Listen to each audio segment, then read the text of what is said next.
Olá, seguidores. O vídeo de hoje falar sobre RZAT11, um bom fundo aqui para quem acredita que a inflação deve acelerar aqui em 2025, ou então para quem quer pegar as inflações, o IPCA elevado que a gente teve aqui no final de 2024, já que o IPCA a gente teve aqui no último trimestre do ano, foi bem elevado e deve dar uma turbinada aqui nos rendimentos do fundo. E lembrando que apesar de RZAT1 se parecer com fundo de tijolo, na verdade aqui trata-se de um fundo de papel, tá? Mas isso aqui eu vou explicando aqui com calma ao longo do vídeo. Aqui é o Thiago PS, seu canal Fica Esperto. Pois bem, RZAT11 é um ótimo fundo aqui para se aproveitar o IPCA elevado, porque os inquilinos eles precisam pagar a opção de recompra, precisam pagar que é a inflação para manterem a sua opção de recompra, né? Já que o esquema aqui no fundo é similar ao do Risa Terrax, o RCTR11.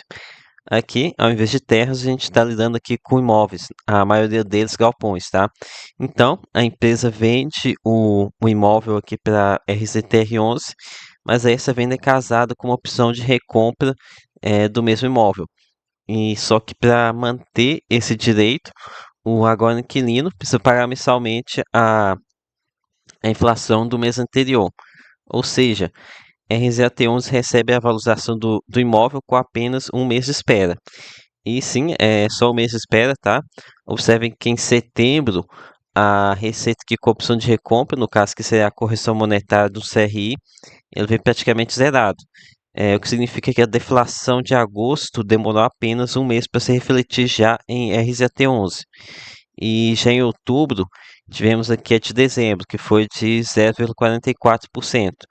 E aqui um detalhe importante é que nos fundos de papel, realmente essa questão da inflação, para ela começar a chegar para a gente, precisa ter o evento da amortização ou da venda do CRI, né?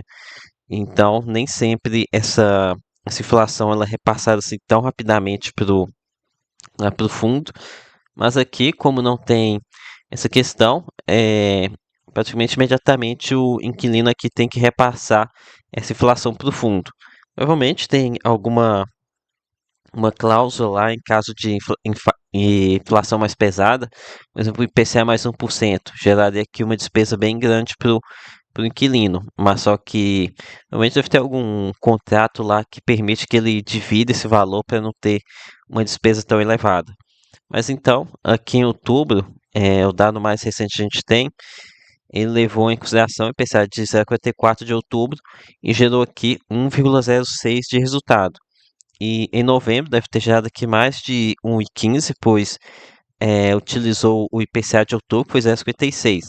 Mas acaba subindo bem menos, né? Subindo aqui apenas R$ 1 por cota em novembro, pois agora a Risa ela tem trabalhado mais com a linearização de resultados, algo que eles não faziam aqui no passado. E essa não linearização levava aqui a uma volatilidade muito elevada dos rendimentos, tá? Algo que é até bom para quem entende que o funcionamento do fundo, mas acredito que muita gente não gostava daquele vai e vem do resultado, né? Por exemplo, eu aqui em setembro é apenas o resultado por cota de apenas 0,60 por 0,60. Então, é realmente seria um rendimento bem fraco, mas olha só, em agosto foi 1,06, então um valor alto, depois desce bastante, depois sobe bastante. Isso aqui é excelente para quem entende que o funcionamento do fundo, essa questão que eu falei para vocês, do atraso de um mês para repassar a inflação. Então acaba que logo quando saiu aqui os dados, informação aqui da inflação de agosto, ou até mesmo quando já tinha previsão aqui do IPCA mais fraco, a pessoa poderia ir vender a cota por saber que provavelmente teria uma queda na cotação devido a esse futuro rendimento mais baixo. Daí, quando estava aqui no fundo do poço, a pessoa recomprava e já esperando um rendimento mais forte quando o IPCA se recuperasse, né? Então, agora meio que diminuiu bastante isso daqui. Aqui vocês podem ver, eles chegaram a utilizar 32 centavos aqui para manter um rendimento um pouco mais elevado. E atualmente estão aqui com 31 centavos, então elas estão até mantendo um valor bem elevado aqui de reserva. E caso você aqui não saiba como acompanhar as previsões do IPCA, Acho que a melhor opção que a gente tem atualmente aqui é o site da Ambima, tá?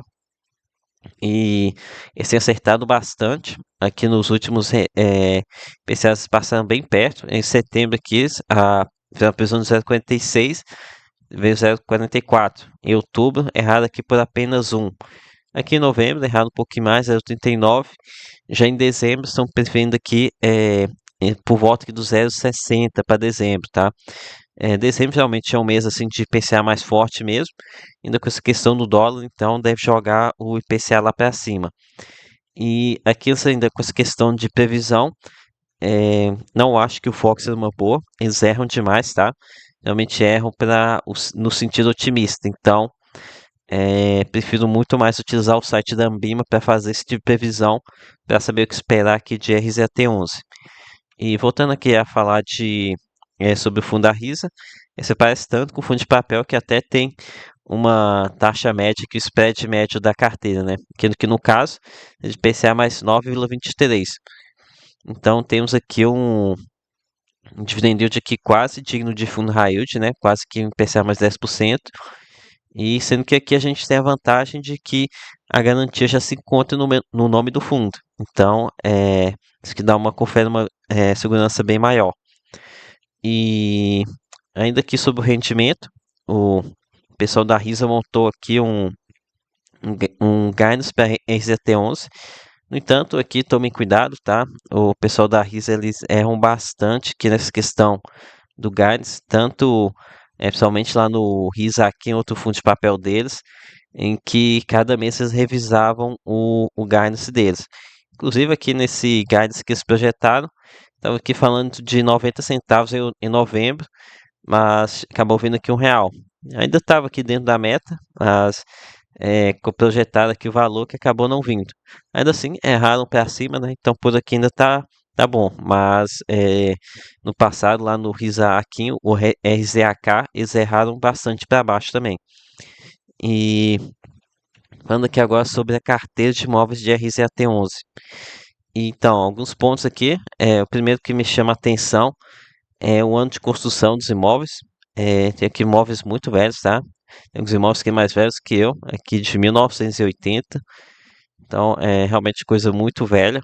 É um ponto negativo. Outro ponto bem negativo também é a concentração aqui nesse imóvel aqui em Frutal. Para cervejaria, acho que é cervejaria Império. É que no caso tem então uma exposição de 35% a esse devedor. É um percentual muito alto, né? Por mais que tenha essa questão da garantia já no nome, e provavelmente que também tem aquela questão de compra abaixo do valor de avaliação, ainda assim é um risco bem elevado que a gente está passando aqui. Temos também outro ponto que eu não gosto aqui no fundo, é uma alta exposição à indústria, né, que vários imóveis de indústria, esse aqui também, a gente poderia se chamar de indústria também, né? Com frio aqui, provavelmente também é indústria. Esse polizinho aqui também é indústria. Acho que o fundo antigo, até esqueci o nome, o tique antigo dele, acho que já falava alguma coisa de indústria. E eu, sinceramente, não gosto de ter exposição à indústria. Acho a indústria aqui no Brasil frágil demais.